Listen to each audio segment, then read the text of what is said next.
बिंदुग का अर्थ समझिए। पहली कथा शिव महापुराण जी की, विंदुग। विंदु का अर्थ होता है शून्य, जीरो। देखो शून्य के दो अर्थ हैं। एक अर्थ है शून्य का जो बिल्कुल जीरो है, जीरो मतलब नथिंग, जो कुछ नहीं। और दूसरा अर्थ है शून्य का अनंत, आकाश। दूसरा अर्थ होता है शून्य। शून्य का अर्थ है अनंत। आकाश को अनंत कहा गया है। आकाश को क्या कहा है? अनंत कहा। लेकिन ये जो बिंदुग है, ये अनंत वाला बिंदु नहीं है। ये कैसे वाला है? जीरो, नथिंग, कुछ नहीं। जीरो की ओर जो जा रहा है। बिंदु यानी जीरो, और गा, बिंदुग। गा जो अक्षर है वो गमनार्थक है। गमनार्थक मतलब जाने के अर्थ में। जरा समझो, बिंदुग, बिंदु मतलब शून्य, जीरो, और गा जो है वो गमनार्थक है, जाने के अर्थ में। अर्थात जो शून्य की ओर जा रहा है। शून्य मतलब विनाश की ओर जा रहा है, जीरो की ओर जा रहा है, सर्वनाश की ओर जा रहा है, उसको कहते हैं बिंदुग। जरा समझना, बिंदुग कोई और नहीं है, ये जीव की कथा है, ये हम सब की कथा है। जो विनाश की ओर जा रहे हैं, जो पाप की ओर जा रहे हैं, जो अन्याय की ओर जा रहे हैं, वो बिंदुग है। बिंदु का अर्थ है जीरो, और गा जो है गमनार्थक है, जाने के अर्थ में है। अर्थात जो शून्य की ओर, विनाश की ओर जो जा रहा है, वो बिंदुग है। विंदुग महापापी सुदारो अपि कुमार गगा। सुदारो अपि कुमार गगा। दारा कहते हैं धर्म पत्नी के लिए। सुदारो अपि, जो अपनी धर्म पत्नी सहित कुमार्ग में चला गया, बुरे मार्ग में चला गया। ध्यान दीजिएगा, कभी भी अपने धर्म को मत छोड़िए। इसकी धर्म पत्नी का नाम है चंचला, और चंचला का अर्थ होता है ये मन। ये मन बड़ा चंचल है जी। कई लोगों का तन तो बैठा है कथा में, लेकिन पता नहीं कितनों के मन रायपुर मॉल में घूम रहे होंगे, शॉपिंग मॉल में। बोलो हर हर गंगे, जोर से बोलना पड़ेगा भाई। हर तन से बैठे हो सोहेला में, शिव महापुराण के कथा पंडाल में, और न जाने कितने लोग राजधानी रायपुर में घूम रहे होंगे, शॉपिंग मॉल में, बाजारों में घूम रहे होंगे, न जाने कहां कहां मन जा रहा होगा। तन बैठा है कथा में तो मन भी होना चाहिए, क्यों? लेकिन ये मन बड़ा चंचल है। अभी बैठा है कथा में, थोड़ी देर में न जाने कहां कहां पहुंच गया। ये जो मन की गति होती है ना जी, सबसे तीव्र गति होती है मन की। मन की जो गति है सबसे तेज है। अभी यहां है और एक ही क्षण में न जाने कहां पहुंच गया। तो धर्म पत्नी का नाम क्या है इसकी? जोर से बोलना, चंचला। और चंचला कोई और नहीं, ये मन की कथा है। ये मन कुमार्ग पर जा चुका है। सुदारो अपि कुमार गगः। दारा सहित, धर्म पत्नी सहित जो कुमार्ग पर चला गया है, ऐसा पापी बिंदुग। और धर्म पत्नी का नाम है चंचला। वैश्यापतिर बभूवा कामाकुलिश मानसा। वैश्यागामी हो गया ये। वैश्याओं का संग करता है, व्यभिचार करता है, मांस खाता है, मदिरा पीता है, गरीबों का शोषण करता है। तो बंधुओं, ये जो पापी बिंदुग है, अधर्म की ओर, अन्याय की ओर, पाप की ओर, अंधकार की ओर, विनाश की ओर जा रहा है। अब मृत्यु तो सबकी आती है ना जी। चाहे कोई बहुत बड़ा धर्मात्मा पुण्यात्मा हो या कोई बहुत बड़ा पापी हो, मृत्यु तो आनी ही आनी है। मृत्युर्निश्चितम शाश्वतः नित्यः, मृत्यु शाश्वत है, मृत्यु नित्य है, जिसने जन्म लिया है मृत्यु निश्चित है। तो बड़ा मंगलमय प्रसंग है। ये पापी विंदुक की मृत्यु हुई, और जब मृत्यु हुई तो कहते हैं ये पापी महाप्रेत बन गया, बड़ा भयानक प्रेतात्मा बन गया यह पापी। और ये चंचला भी बुरे मार्ग पर चली गई है, ये भी व्यभिचारिणी हो गई है। प्रिय मित्रों, अपने धर्म को अवश्य निभाइए। भगवान ने जो आपको धर्म सौंपा है, जो दायित्व दिया है, उसको ईमानदारी से निभाना चाहिए। आप पिता हो, आप माँ हो, आप बेटा हो, आप बहू हो, आप बेटी हो, आप दामाद हो, आप मित्र हो, आप सखा हो, आप पड़ोसी हो, आपका जो धर्म है, आपका जो दायित्व है, उसको ईमानदारी से निभाना चाहिए। लेकिन इस पापी ने अपने धर्म को बिल्कुल भी नहीं निभाया। शिव महापुराण जी की पहली कथा चंचला की कथा। ये चंचला कुमार्ग पर चली गई, व्यभिचारिणी बन गई, चांडाल का संसर्ग कर लिया। धीरे धीरे बुढ़ापा आ गया, बूढ़ी हो गई, अब भीख मांग रही है, भिक्षा मांग रही है। जैसे शिव महापुराण जी की कथा आपके सोहेला में हो रही है, बलौदा बाजार जनपद में, छत्तीसगढ़ की भूमि में, जैसे शिव महापुराण जी की कथा हो रही है, उसी प्रकार उस समय में, उस युग में भी कहीं कथा चल रही होगी महादेव की। तो ये चंचला भी कथा में पहुंच गई। अब कथा से कोई लेना देना तो था नहीं, इसको तो भोजन चाहिए था। कई दिनों की भूखी है, प्यासी है, इसको लगा यहां प्रसाद मिलेगा, भंडारा मिलेगा, प्रसाद भोजन मिलेगा, तो सबसे पीछे आकर के बैठ गई। अब कथा चल रही है, अनायास महादेव की कृपा देखिए, इसके कानों में अनायास भगवान शिव की कथा के शब्द गूंज रहे हैं। कथा सुनने आई नहीं, प्रसाद के लिए आई, भंडारे के लिए आई, भोजन के लिए आई, लेकिन कथा के शब्द अनायास ही इसके मुख, इसके कानों में गूंज रहे हैं। ओम नमः शिवाय का मंत्र जाप गूंज रहा है। ओम नमः शिवाय का मंत्र जाप इसके कानों में बार बार जा रहा है। सबसे पीछे बैठी है, और संजोग देखिए, महादेव की कृपा देखिए, उस दिन परम पूज्य गुरुदेव जो कथा के प्रसंग में जो बात बता रहे हैं, कह रहे हैं कि नारी को अपना धर्म निभाना चाहिए, नारी को अपने पति में परमेश्वर का दर्शन करना चाहिए, नारी को अपने धर्म को निभाना चाहिए, प्रत्येक व्यक्ति को अपने धर्म को निभाना चाहिए। आप जहां हो, आप जैसे हो, अपने कर्तव्य को ईमानदारी से निभाइए। और जो नारी, जो पुरुष पर धर्म में चले जाते हैं, अपने धर्म को छोड़ देते हैं, उन पापियों को घोर नरक में जाना पड़ता है। जैसे ही परम पूज्य गुरुदेव ने ये कथा सुनाई, चंचला सब सुन रही है, इसकी आंखों से झरझर झरझर झरझर करके आंसू बहने लगे। रोती रही, रोती रही, रोती रही। ये किसी और की कथा नहीं है, ये तो मुझ पापिनी की ही कथा है। ये जो कथा है ना जी, आप कथा को बहुत ध्यान से सुनोगे तो आपके लिए जरूर कुछ न कुछ मिलेगा, सबके लिए मिलेगा। आपके मन में कोई संदेह है, कोई प्रश्न है, कोई जिज्ञासा है, मन लगा करके कथा में बैठिए, 2 घंटा 3 घंटे बैठिए, आपके प्रश्न का उत्तर कथा में स्वयं ही आपको प्राप्त हो जाएगा। आपकी जिज्ञासा जो है, वो जिज्ञासा स्वयं ही पूर्ण हो जाएगी। चंचला पीछे बैठी बैठी रोती रही, रोती रही। कथा संपन्न हुई, महादेव की आरती हुई, सबको प्रसाद मिला, सारे लोग कथा सुनकर के अपने अपने घरों को चले गए, लेकिन चंचला बैठी रही। जैसे ही व्यास मंच से परम पूज्य गुरुदेव उतरे, चंचला ने गुरुदेव के चरण पकड़ लिए। झरझर झरझर झरझर आंसू बहते रहे, गुरुदेव के चरण धो दिए।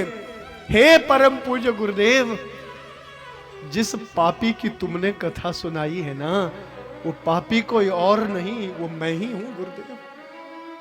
मैंने जीवन भर अपने धर्म को नहीं निभाया, मैंने शराब पिया, मांस खाया, मैं व्यभिचारिणी बन गई, मैंने चांडाल का संसर्ग कर लिया, अपने पति का जीवन भर निरादर किया। स्वामी, जिस पापिनी की तुमने कथा कही है वो पापिनी कोई और नहीं, वो अभागी मैं ही हूं। गुरुदेव मुझे बचा लीजिए, मुझे बचा लीजिए गुरुदेव, मैं कहां जाऊं, किसकी शरण में जाऊं मैं, गुरुदेव मुझे बचा लीजिए। रोती रही रोती रही रोती रही, आंखों के आंसुओं से चरण धो दिए गुरुदेव के। गुरुदेव ने माथे पर हाथ रखा, बोले बिटिया तूने प्रायश्चित कर लिया है ना, महादेव ने तेरे सारे पापों को भस्म कर दिया है। तेरे जो ये आंसू निकले हैं, इन आंसुओं से तेरा मन बड़ा निश्चल हो गया, निष्कपट हो गया, पाप रहित हो गया है, तेरे पाप सब धुल गए हैं। तू सौगंध खा, आज के बाद कोई पाप नहीं करेगी, अधर्म नहीं करेगी तू। ले, मैं तुझे ये गुरु मंत्र दे रहा हूं, महादेव का दिव्य मंत्र दे रहा हूं, निरंतर इस दिव्य मंत्र का जाप कर। महादेव अवडरदानी हैं, महामृत्युंजय हैं, अपने भक्तों पर अनुग्रह करने वाले हैं, वो कृपा दृष्टि बरसाने वाले हैं, वो अवश्य तुझ पर कृपा अनुग्रह करेंगे। चंचला को गुरु मंत्र दे दिया, पंचाक्षरी मंत्र दे दिया। माता चंचला बड़ी प्रसन्न हुई, प्रायश्चित कर लिया, गुरु के चरण पकड़ लिए, त्रिपुंड लगा लिया। आहा, देखिए आप, रुद्राक्ष की मालाएं कंठ में धारण कर लिया। देखिए जोगन बन गई महादेव की। ओम नमः शिवाय, ओम नमः शिवाय, ओम नमः शिवाय। भगवान का स्मरण करती रही, प्रभु का तप करती रही। और मेरे महादेव इतने दयालु हैं, जिस पापी चंचला को घोर नरक में जाना था, एक बार उसने प्रायश्चित किया, वो सीधे भगवान के शिवलोक धाम को पहुंच गई। क्या कथा है देखिए आप। एक बार कथा में बैठी, शिव कथा के, शिव महापुराण के पांडाल में बैठी, सारे पाप धुल गए और महादेव की कृपा से दिव्य लोक में पहुंच गई। और शिव महापुराण जी में लिखा है कि चंचला पार्वती मैया की दासी बन गई। पार्वती मैया की सेविका बन गई, उनके चरणों की सेवा करती है, कैलाश में रहती है चंचला। समय बीतता गया, माता की सहचरी बन गई, सेविका बन गई चंचला। एक दिन पार्वती महारानी ने पूछ लिया, बोले बिटिया तू कभी मुस्कुराती नहीं है, मेरी सभी सखियां दासियां सब हंसती हैं, खेलती हैं, लेकिन मैंने तुझे कभी हृदय से हंसते हुए नहीं देखा, कभी हंसते हुए, मुस्कुराते हुए, खेलते हुए नहीं देखा। क्या कारण है बिटिया? कोई कष्ट है, कोई दुख है तुम्हें? जैसे महारानी ने ये शब्द कहे, जैसे ये बात पूछी, झरझर झरझर करके आंसू बहने लगे। महारानी के चरण पकड़ लिए। मां, तेरे चरणों की कृपा से, मेरे महादेव के चरणों की कृपा से मैं तो यहां आनंद भोग रही हूं, शिवलोक में पहुंच गई हूं, लेकिन मेरा पति तो महापापी था, न जाने कौन से नरक में पड़ा हुआ है। देखो, अपने पति की चिंता हुई, मैं तो शिव नाम के सहारे से तर गई, शिव नाम की नौका में बैठ करके मैं तो पार हो गई भवसागर से, लेकिन मेरा पति न जाने कहां पड़ा हुआ है, वो बड़ा महापापी था। महारानी, मेरे पति को बड़ा कष्ट मिल रहा होगा, कौन से नरक में गया हुआ है, महारानी कृपा करो, अनुग्रह करो, दया करो। तो बड़ा मंगलमय प्रसंग है। मां भगवती ने ध्यान लगाया, वो तो महात्रिपुरा सुंदरी है ना, वो तो भूत वर्तमान भविष्य को जानने वाली है, वो तो घट घट की जानने वाली है, जगत जननी महारानी पार्वती जी। मां ने ध्यान लगाया, इसका पति कहां है जानते हैं? शिव महापुराण में बड़ा सुंदर वर्णन है। विंध्ये अभवत पिशाचो ही गिरो पापी भयंकर। विंध्ये अभवत पिशाचो ही गिरो पापी भयंकर। माता भगवती पार्वती जी ने कहा, विंध्ये अभवत पिशाचो ही, विंध्याचल पर्वत पर बड़ा भयंकर पिशाच बना हुआ है। देखिए, जो संस्कारहीन हो जाता है, जो व्यक्ति अपने कर्तव्य को, अपने धर्म को त्याग देता है, वो बड़ा भयंकर पिशाच बनता है। ध्यान दीजिएगा, बड़ा भयंकर पिशाच बना है, बड़ा भयंकर प्रेत आत्मा बना हुआ है विंध्याचल पर्वत पर। और बड़ा भयंकर सूखा वृक्ष है, उस सूखे हुए वृक्ष पर बड़ा भयंकर प्रेत बना है। और आपने प्रेत के विषय में सुना होगा, प्रेत की जो इच्छाएं होती है ना, वो 1000 गुनी अधिक होती है। सुन लीजिए जरा, जैसे हमको भूख लगती है, तो प्रेत योनि में प्रेत को 1000 गुना ज्यादा भूख लगेगी। हमें प्यास लगती है, जब प्यास लगती है तो कैसे गला बिल्कुल जलने लगता है, तो प्रेत आत्मा को कहते हैं 1000 गुनी प्यास लगती है। सोचो जरा, तड़पता है वो। जैसे हमको क्रोध आता है कभी कभी, तो प्रेत आत्मा को जो क्रोध आता है ना, उस पिशाच को कहते हैं वो 1000 गुना ज्यादा क्रोध आता है। लोभ है, अहंकार है, ईर्ष्या जलन है, काम वासनाएं हैं, कहते हैं ये जितनी भी इच्छाएं हैं मनुष्य की, वो प्रेत योनि में, उस पिशाच योनि में कहते हैं वो 1000 गुना बढ़ जाती है। बोलो हर हर गंगे। तो इतनी भयंकर योनि है वो पिशाच योनि, इतनी भयंकर योनि है वो प्रेत योनि, बड़ा भयंकर प्रेत बना हुआ है। विंध्याचल पर्वत पर बड़ा भयंकर प्रेत बना हुआ है। और माता पार्वती ने कहा, बिटिया तेरा पति तो बड़ा भयंकर प्रेत बना है। बोले मां, मेरे पति का उद्धार कर दो, तू तो जग जननी है, तू तो भक्त वत्सला है, तू तो अपनी दासी पर कृपानुग्रह करने वाली है महारानी, मेरे पति का उद्धार करवा दो मां। जैसे कृपा तुमने मुझ पर बरसाई है, मुझ पापिनी को जैसे अपने चरणों तक पहुंचाया है मेरे पति का, मैं कैसे प्रसन्न रहूं, मैं कैसे सुखी रहूं जब मेरा पति दुखी है। तो कहते हैं पार्वती मैया ने तुम्बरु ऋषि को बुलाया। देखो ये तुम्बरु कौन है? जैसे भगवान नारायण के भक्तों में नारद ऋषि का नाम है, निरंतर भगवान का नाम जपते हैं ना, नारायण नारायण नारायण कहते हैं नारद ऋषि। उसी प्रकार से महादेव के भक्त हैं तुम्बरु ऋषि।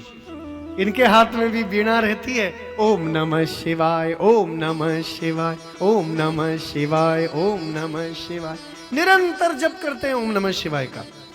इनका नाम है तुम्बरु ऋषि। तो महारानी पार्वती जी ने तुरंत तुम्बरु ऋषि का आवाहन किया और कहा, हे पुत्र तुम्बरु, मेरी दासी, मेरी सखी जो ये चंचला है, इसका पति विंध्याचल पर्वत पर बड़ा भयंकर प्रेत आत्मा बना है। तुम जाकर के उसको दिव्य शिव महापुराण की कथा सुनाओ, और शिव महापुराण की कथा से ही केवल उसका मोक्ष हो सकता है। जाओ उसको दिव्य कथा सुनाओ। अथो शिव पुराणस्या वाचनार्थं सतुम्बरु। अथो शिवपुराणस्य वाचनार्थं सतुम्बरु। कहते हैं अथो शिवपुराणस्य वाचनार्थम सतुम्बरु। तुम्बरु ऋषि को बुलाया गया शिव महापुराण कथा को सुनाने के लिए। तो तुम्बरु ऋषि जैसे विंध्याचल पर्वत पर प्रकट हुए और उस प्रेत आत्मा के पास, उस पिशाच के पास गए, तो कहते हैं जैसे ही शिव कथा सुनाने लगे तुम्बरु ऋषि, वो पापी भागने लगा, दौड़ने लगा। आपने भागवत की कथा में सुनी होगी, धुंधकारी भागने लगा, धुंधकारी दौड़ने लगा। और जैसे ही धुंधकारी दौड़ने लगा, धुंधकारी भागने लगा, बहुत मंगलमय प्रसंग। फिर ब्राह्मणों ने मंत्रों के द्वारा उसको पकड़ा और मंत्रों के द्वारा उस पापी धुंधकारी को बिठाया वहां भागवत के मंडप में। बिल्कुल उसी प्रकार से जैसे महात्मा तुम्बरु महादेव की कथा, शिव महापुराण की कथा सुनाने लगे, तो कहते हैं ये पापी, ये पिशाच, ये बिंदुक, ये भागने लगा, दौड़ने लगा। और फिर तुम्बरु ऋषि ने मंत्र के द्वारा इस पापी को पकड़ा, इस पापी को बांध दिया उस वृक्ष से और इसको बहुत मंगलमयी कथा सुनाई। आहा, बोले शिव महापुराण की। और जैसे ही शिव महापुराण की कथा सुनी, आहा, मोक्ष हो गया।